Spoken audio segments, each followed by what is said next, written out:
ওয়াকফ আইনের প্রতিবাদে আজ মুর্শিদাবাদের বহরমপুর সহ সাক্ষী থাকলো এক ঐতিহাসিক জামায়াতে উলামায়ে হিন্দের ডাকে টেক্সটাইল মোড়ে হাজার হাজার মানুষের উপস্থিতিতে মুখরিত হয়ে ওঠে সভাস্থল। সকাল থেকে জেলার বিভিন্ন প্রান্ত থেকে মিছিল আসতে শুরু করে, আর বেলা বাড়ার সঙ্গে সঙ্গে জমায়েত ক্রমেই বাড়তে থাকে। ওয়াকফ আইনে সম্প্রতি সংসদের উভয় কক্ষে তীব্র বিতর্কের মধ্য দিয়ে বিল পাস হয়। রাষ্ট্রপতি সইয়ের মধ্য দিয়ে আইনে পরিণত হওয়ার পর থেকে দেশজুড়ে মুসলিম সমাজের মধ্যে ক্ষোভ ছড়িয়ে পড়ে। সংগঠনের নেতাদের দাবি, এই আইন সংখ্যালঘুদের ধর্মীয় ও সম্পত্তিগত অধিকার হরণ করবে। বক্তারা অভিযোগ করেন, এই আইনের মাধ্যমে ওয়াকফ সম্পত্তির উপর সরকারের হস্তক্ষেপ বেড়ে যাবে, যা সংবিধান বিরুদ্ধে। বহরমপুর থানার তরফে কড়া নিরাপত্তা ব্যবস্থা নেওয়া হয়েছিল। সভাস্থল উপস্থিত ছিলেন জমিয়াতে উলামায়ে হিন্দের জেলা সভাপতি আবু বকর কাশেমি, জেলা সম্পাদক মুফতি নাজমুল হক সহ পুলিশের উচ্চপদস্থ কর্তারা, বড় সংখ্যক পুলিশ কর্মী। তবে সভা শান্তিপূর্ণভাবে সম্পন্ন হয় বলে প্রশাসন সূত্রে জানা গিয়েছে।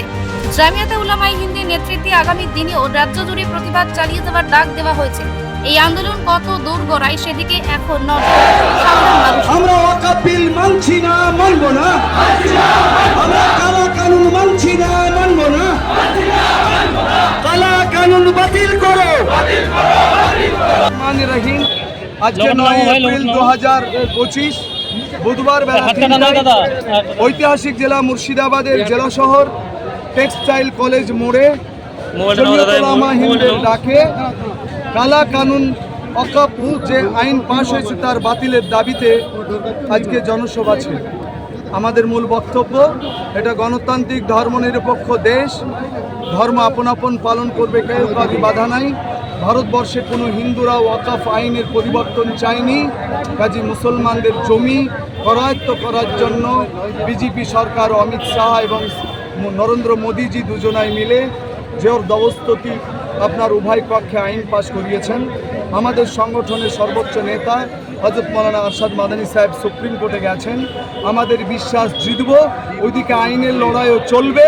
কিন্তু আমরা এই আন্দোলনের শুভ সূচনা আমরা বহরমপুরের মাটি দিয়ে শুরু করলাম।